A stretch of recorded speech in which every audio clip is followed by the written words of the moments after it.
Hi friends, இது வந்து புதன்கிழமை. இன்றைக்கி கோயிலுக்கு போகணும் அப்படிங்கிறதுனால குட்டிமா ஆளுக்கு முன்னாடி எழுந்திரிச்சு குளிச்சுட்டு சூப்பராக பட்டையை போட்டு இன்றைக்கி ரெடி ஆகிட்டாங்க. நானும் ரெடி ஆகிட்டு கோயிலுக்கு போயிட்டோம். அங்கே போயிட்டு நம்ம கம்பத்துக்கெலாம் மஞ்சள் தண்ணி ஊற்றிட்டு மஞ்சள் குங்குமம்லாம் வச்சுட்டு சாமியும் கும்பிட்டாச்சு. 4 மணிக்கு 5 மணிக்கு எந்திரிச்சு ஊற்றணும்னு நினச்சா கண்டிப்பாக முடியல ஃப்ரெண்ட்ஸ், கொஞ்சம் லேட் ஆகிடுது. இன்றைக்கி வந்து 6:30 மணிக்கு தான் வந்து கோயிலுக்கு வந்தோம். கொஞ்சம் நாளாகவே நம்ம வீட்டில் தேங்காய் இல்லை ஃப்ரெண்ட்ஸ். சரின்ட்டு வழக்கம் போல் எப்பயும் வாங்குற காட்டில் போய் தேங்காய் வாங்கிட்டு வந்திருந்தாங்க.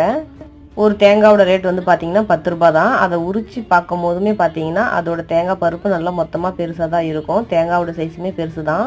காட்டில் வாங்கிட்டு வரும்போது பார்த்தீங்கன்னா தேங்காயோட ரேட் ரொம்பவே கம்மியாக தான் இருக்கும். இந்த தேங்காய் வந்து பார்த்தீங்கன்னா நேற்று காமலாபுரத்தில் காய்கடையில் வாங்கிட்டு வந்திருந்தோம். ஒரு தேங்காய் 15 ரூபா. கடைசியாக வச்ச தேங்காய் வந்து பார்த்தீங்கன்னா 10 ரூபாய்க்கு வாங்கிட்டு வந்த தேங்காய். நம்ம காட்டில் வாங்கிட்டு வந்த தேங்காய் எப்பயுமே கடையில் வாங்குறத விடவே காட்டில் போய் ஸ்ட்ரெயிட்டாக வாங்கும் போது அதோட ரேட் வந்து கம்மியாக தான் இருக்கும். எனக்கு எப்பயுமே வந்து பார்த்தீங்கன்னா கடையில் வாங்குறத விட இந்த மாதிரி காட்டில் வாங்குறது ரொம்பவே பிடிக்கும்.